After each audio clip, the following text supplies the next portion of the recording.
Dark psychology एक इतना ज्यादा कंट्रोवर्शियल टॉपिक है कि अधिकतर यूट्यूबर्स और क्रिएटर्स इसके बारे में बात करने से भी कतराते हैं, क्योंकि अगर आप डार्क साइकोलॉजी सीख गए तो उन यूट्यूबर्स और कंटेंट क्रिएटर्स का धंधा बंद जो हो जाएगा, क्योंकि फिर वो आपको मैनिपुलेट नहीं कर पाएंगे और इवन आपके आसपास के लोगों की भी असलियत आपके सामने आ जाएगी, क्योंकि लोग रोज आपको मैनिपुलेट कर रहे हैं और आप इस चीज को कभी समझ ही नहीं पाए। आप अच्छे हैं तो इसका ये मतलब नहीं है कि दुनिया भी आपके साथ सही ही होगी, क्योंकि हिटलर जैसे साइकोपैथ्स, बड़ी बड़ी कंपनीज, पॉलिटिशियंस, सेल्समैन और आपके आसपास के कुछ लोग डार्क साइकोलॉजी सालों से यूज कर रहे हैं अपने फायदे के लिए। लेकिन आपको डार्क साइकोलॉजी इसलिए नहीं सीखनी ताकि आप भी दूसरों को मैनिपुलेट कर पाओ, बल्कि आपको डार्क साइकोलॉजी इसलिए सीखनी है ताकि इसका यूज करके कोई आपको मैनिपुलेट ना कर पाए। इसलिए इस वीडियो में हम आपको ऐसे 11 डार्क साइकोलॉजिकल ट्रिक्स बताने वाले हैं जो आपको पता होनी ही चाहिए। गैस लाइटिंग एक ऐसी मैनिपुलेशन ट्रिक है जहाँ पे सामने वाला आपके दिमाग में आपकी ही मेमोरीज के साथ छेड़छाड़ करके आपके अंदर सेल्फ डाउट पैदा करता है। वो जैसा चाहता है कि आप इस सिचुएशन को कैसे देखो, कैसे फील करो, आप एग्जैक्टली वैसा ही करने लगते हो। इसको एक एग्जांपल से समझो। मान लो सामने वाले ने आपके साथ कुछ गलत करा और जब आप उसे ये बोलने गए तो बातों ही बातों में उसने उस पूरी सिचुएशन को ऐसे घुमा दिया जैसे गलती उसकी नहीं बल्कि आपकी ही हो। वो पर्सन आपकी अंडरस्टैंडिंग को चैलेंज करेगा कि कैसे आप बात को गलत समझ रहे हो, आपने सुनने में कोई गलती कर दी है, कैसे आप ओवर रिएक्ट कर रहे हो, कैसे आपने अपनी एक्सपेक्टेशंस बहुत बढ़ा रखी हैं जिस वजह से आप खुद को ही हर्ट कर रहे हो। अगर पास्ट में उन्होंने आपके साथ कुछ गलत करा तो गलती उनकी नहीं बल्कि आपकी ही थी, क्योंकि आपने चीजों को गलत समझ लिया। ऐसे लोगों से आपको बच के रहना चाहिए, क्योंकि ऐसी बातें करने वाले लोग आपको अपने आसपास सबसे ज्यादा दिखेंगे। Fear mongering,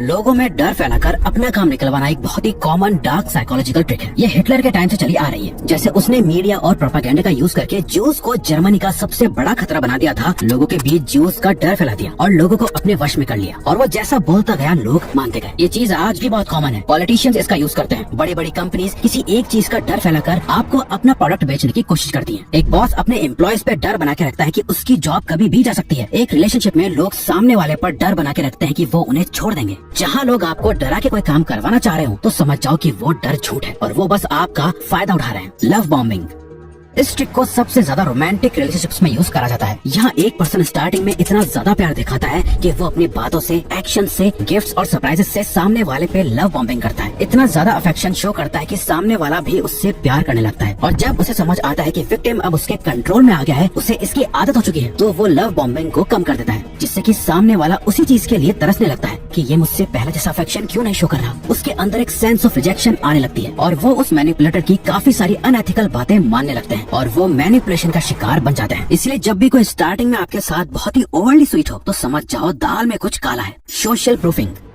influence the psychology of persuasion book में रॉबर्ट बताते हैं कि जब हम कंफ्यूज होते हैं तो हम ऑटोमेटिकली अपने आसपास लोगों को, फ्रेंड्स, सेलिब्रिटीज या इन्फ्लुएंसर को देख के डिसाइड करने लगते हैं कि क्या करना सही है। सोशल प्रूफ एक बहुत ही कॉमन साइकोलॉजिकल ट्रिक है, जहाँ जब आप अपने आसपास लोगों को सेम चीज करते हुए देखते हो तो आप भी ऑटोमेटिकली उन चीजों की तरफ जाने लगते हो। बस इस ट्रिक को जो चीज डार्क बनाती है वो ये है कि लोग कई बार एक फेक सोशल प्रूफ बनाने की कोशिश करते हैं। जैसे किसी मूवी के पॉजिटिव रिव्यूज देख के हम मूवी देखने चले जाते हैं, जबकि वो इतनी अच्छी भी नहीं होती। एक इंसान जो आपको इतना अच्छा नहीं लग रहा बट आपके आसपास आपकी फैमिली एंड फ्रेंड्स सब ये बोल रहे होते हैं कि ये बहुत अच्छा है, तो आप भी अपना परसेप्शन चेंज करने की कोशिश करने लगते हो और कई बार आपका परसेप्शन चेंज कराया जा रहा होता है और आपको पता भी नहीं होता। साइलेंट ट्रीटमेंट, ये भी एक बहुत ही डार्क साइकोलॉजिकल हैक है जो पूरा एक लाइन पर डिपेंडेंट है। Silence speaks louder than words. कभी सामने वाले को तोड़ने के लिए, कोई बात निकलवाने के लिए या कुछ रियलाइज करने के लिए कुछ बोल के या ड्रामा करके उतना सही रिजल्ट नहीं मिलता जितना साइलेंट रह के मिलता है, क्योंकि साइलेंस सामने वाले के अंदर मल्टीपल इमोशंस ट्रिगर करता है। वो कंफ्यूज हो जाते हैं, सेल्फ डाउट करने लगते हैं, उन्हें गुस्सा आने लगता है। इसके साथ ही उन्हें आपसे अटैचमेंट भी बढ़ती जाती है। इससे रिलेशनशिप में यूज करना बहुत ही इविल होता है। फॉर एग्जाम्पल, मान लो आपके किसी बहुत ही करीबी फ्रेंड, फैमिली मेंबर या पार्टनर ने कोई गलती कर दी जो आपको पसंद नहीं और आपके बार बार मना करने के बाद भी वो आपकी एक नहीं सुन रहे। ऐसे टाइम पर और बोलना बंद कर दो, इनफैक्ट कुछ भी बोलना बंद कर दो, एकदम साइलेंट रहो। उन्हें कंफ्यूज रहने दो कि आप ऐसे रिएक्ट क्यों कर रहे हो। आपके इस साइलेंट ट्रीटमेंट से उन्हें बहुत गुस्सा आएगा, समझ नहीं आएगा कि क्या करें और एक टाइम पर वो टूट जाएंगे और जैसा आप चाह रहे हो वैसा करने लगेंगे। ये ट्रिक बहुत ही डेंजरस है और सामने वाले को साइकोलॉजिकल टॉर्चर से गुजारती है, इसलिए इससे सिर्फ बचो, ना कि किसी पे यूज करो। गिल्ट ट्रिप,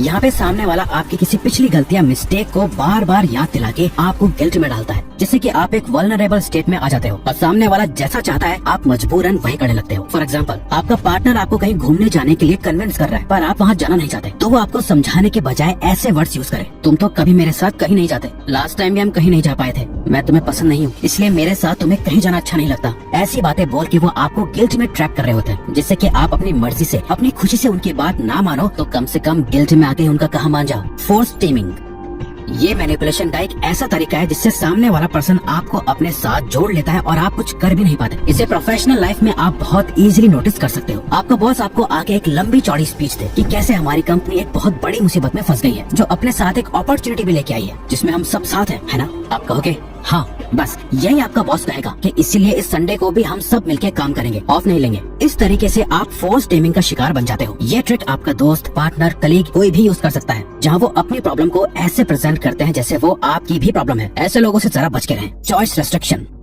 ये एक तरीका है लोगों के डिसीजंस को अपनी डायरेक्शन में लेके आने का। लोगों से सीधे तरीके से काम करवाना आसान नहीं है, लेकिन जब आप उनकी चॉइसेस पर ही लिमिट लगा दो तो उनकी डिसीजन मेकिंग पावर भी लिमिटेड हो जाती है। फॉर एग्जांपल, मान लो कि आप चाहते हो कि आपका छोटा भाई या बहन जाके पढ़ाई करने लगे, तो अगर आप उसे डायरेक्टली ये बोलोगे कि पढ़ाई करने बैठ जाओ, तो वो रेजिस्ट करेंगे। बट यही अगर आप उन्हें ये कहोगे कि जरा बाहर से जाके कुछ सामान लेके आ जाओ या फिर घर में कुछ काम करने लगो, क्योंकि पढ़ाई तो हो नहीं रही है, तो यहाँ वो ये सारे काम करने के बजाय पढ़ाई करने बैठ जाएगा। ऐसे ही लोग आपकी चॉइसेस रेस्ट्रिक्ट करके आपसे वो काम करवा लेते हैं जो वो करवाना चाहते हैं। एम्पलीफाइंग प्रॉब्लम्स, सिंपली कहा जाए तो बात का बतंगड़ बनाना। इसे थर्ड पर्सन पर्सपेक्टिव से देखने में बहुत ही सिंपल लगता है। दो लोगों को रोड पे एक स्क्रैच के पीछे झगड़ते हुए देखो तो आपको लगेगा कि क्या फालतू में लड़ रहे हैं, एक छोटा सा स्क्रैच ही तो लगा है। बट जब ये आपके साथ होता है तब आपको इस बात का फियर, अर्जेंसी और प्रेशर फील होता है, जो आपको एक वल्नरेबल स्टेट में डाल देता है। फॉर एग्जाम्पल, आपको अपने पार्टनर से मिलने जाना था 5 बजे, बट आप पहुँचे 5:30 बजे। अब आपको लगेगा कि क्या हुआ, आधा घंटा तो लेट हुआ है। बट वही आपका पार्टनर इस बात को लेके इतना बड़ा बवाल मचा देंगे कि आधे घंटे से रोड पे खड़ी हूँ, इतनी धूप है, भूख से चक्कर आ रहे हैं, तुम्हें टाइम की कोई फिक्र नहीं है, मुझे नहीं जाना